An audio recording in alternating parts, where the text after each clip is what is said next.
Welcome to Federal Pro. This is part one of a three-part series titled A Primer on Corrective Actions. This presentation is a simple overview, not legal advice. Federal Pro is not affiliated with any federal agency. Always review your agency's internal policies and any applicable collective bargaining agreements. Discipline in federal service isn't about punishment.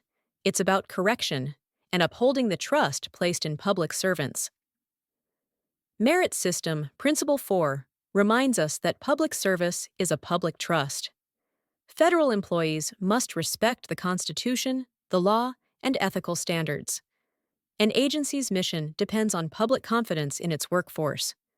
A well-ordered workforce supports the efficiency of the service. The agency, and specifically the supervisor, must clearly set and communicate expectations. Act promptly when misconduct occurs.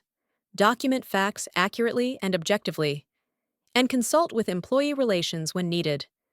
These are not just good practices. They're essential. Agencies must demonstrate a sound basis for any corrective action. This includes ensuring the employee understands expectations, presenting sufficient evidence, and respecting the employee's rights. The 5 essential elements are 1. A clear and reasonable rule. 2. Employee knowledge of that rule. 3. A preponderance of evidence showing the rule was broken. 4. A justifiable and proportionate penalty. And 5. Due process. Before proposing any corrective action, a thorough inquiry is required. That means identifying facts, ideally directly from the employee. In serious cases, consult with your Office of Inspector General or law enforcement. Supervisors should always partner with employee relations for these inquiries. Discipline is meant to correct behavior. But it isn't always the first step. Early intervention might include verbal counseling or written cautions. These are tools, not required steps.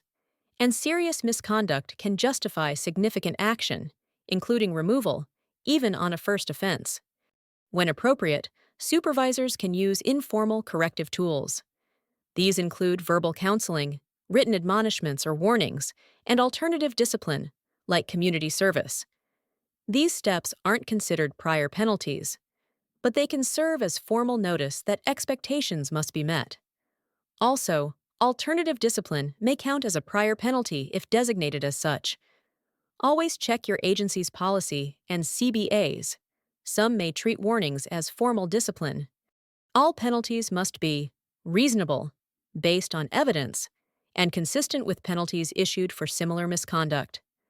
Corrective action is not about following a rigid sequence. It's about addressing behavior appropriately. Remember, even a first offense can warrant suspension or removal, depending on severity. Always refer to your collective bargaining agreement or internal policy. The Merit Systems Protection Board created 12 factors to guide penalty decisions. These are known as the Douglas factors. These are mandatory for adverse actions, such as penalties of 15-day suspensions, demotions, or removals. But they are also a smart framework for any action more serious than a letter of reprimand. Some agencies may require them for all actions over a letter of reprimand. We'll explore these factors in more detail in later videos. Most agencies follow the structure below for discipline.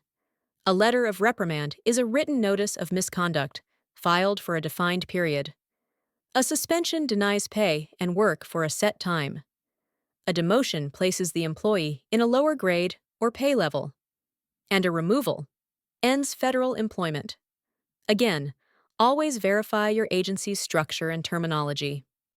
Supervisors, or other officials designated by agency policy, retain discretion in taking corrective action, except where statutes or mspb precedent dictate otherwise.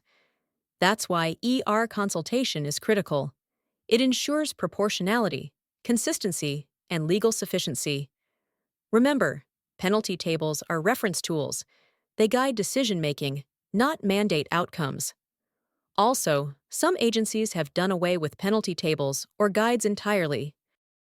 To wrap up, discipline is correction, not punishment.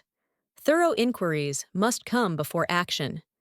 Use informal tools when appropriate. Penalties must be proportional and justifiable, and always respect employee rights and due process. We will cover framing charges and writing specifications on later videos. Coming up next, the step-by-step process for handling suspensions of 14 days or less.